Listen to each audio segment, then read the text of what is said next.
A long-lasting impression of Taylor Swift and Jake Gyllenhaal's relationship was brief, but it had a lasting impact. Today we're going to be telling you the untold truth about Taylor Swift and Jake's breakup. Before we begin, be sure to hit that subscribe button and ring that post notification bell so you never miss a video. Alright, let's get to it.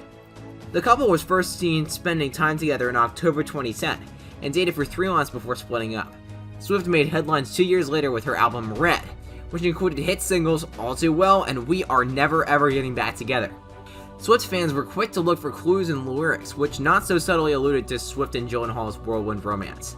Swift didn't specify which of her famous ex-boyfriends the song was about, but she did reveal that the subject of her songs instantly connected the dots. He was like, "I just listened to the album, and that was a really bittersweet experience for me. It was like going through a photo album.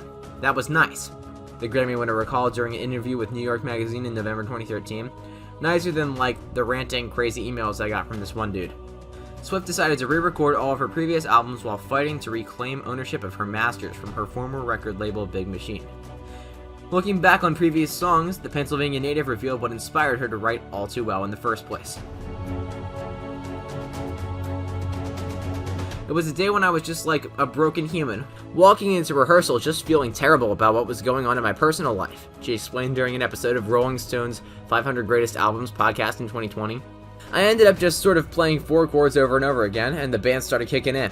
People just started playing along with me. I think they could tell I was really going through it. I just started singing and riffing and sort of ad-libbing this song that basically was All Too Well."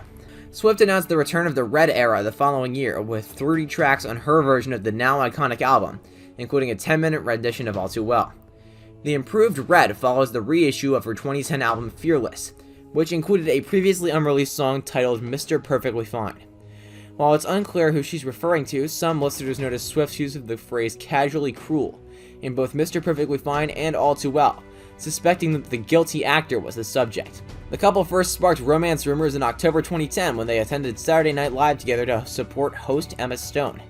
Swift appeared on the Ellen DeGeneres show shortly after their night out together, and she dodged questions about the Nightcrawler star, saying, "I'm always optimistic about love." 1 month later, while visiting his sister, Maggie Gyllenhaal, for Thanksgiving, the couple took a stroll through New York City. In December 2020, the Crazy Heart star told Us Weekly that having Swift over for dinner was awesome. When Swift and the Tony winner called it quits before the end of the year, a source told us at the time, Jake just told her it wasn't working out. Taylor's really upset at work and she feels really burned by him. The original version of Red was released in 2012. At the time, fans thought the song was about Nocturnal Animals star, particularly All Too Well, in which Swift sings about the road trip to upstate New York and losing a scarf. Throughout the years, the California native has been photographed wearing a scarf that resembles Swift's. During an appearance on Watch What Happens Live with Andy Cohen in 2017, his sister addressed rumors that the Bad Blood singer's belongings were still in her home, telling the host, "I never understood why everybody asked me about this scarf. I'm clueless about this scarf. I'm not sure, but it's entirely possible."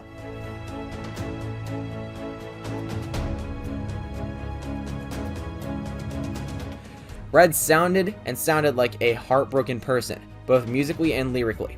It was all over the place, a jumbled mosaic of emotions that somehow came together in the end. In June 2011, the singer confirmed via Instagram that an updated version of Red was on the way. Happy, liberated, perplexed, lonely, devastated, euphoric, wild, and tortured by memories of the past. "I went into the studio and experimented with different sounds and collaborators as if trying on pieces of a new life." Swift teased at the time that All Too Well would be released in its entirety, later announcing a short film starring Sadie Sink and Dylan O'Brien to go along with it. Some fans pointed out that the Stranger Things star and Teen Wolf alum's ages correspond to Swift and Jake's ages during their relationship. Swift released the full 10-minute version of her iconic breakup anthem All Too Well in November 2021, including more details about her split from Gyllenhaal than ever before. She even mentions an unnamed actress finding her crying at a party, and fans all assumed it was Jennifer Aniston, who allegedly gave Swift dating advice in 2011.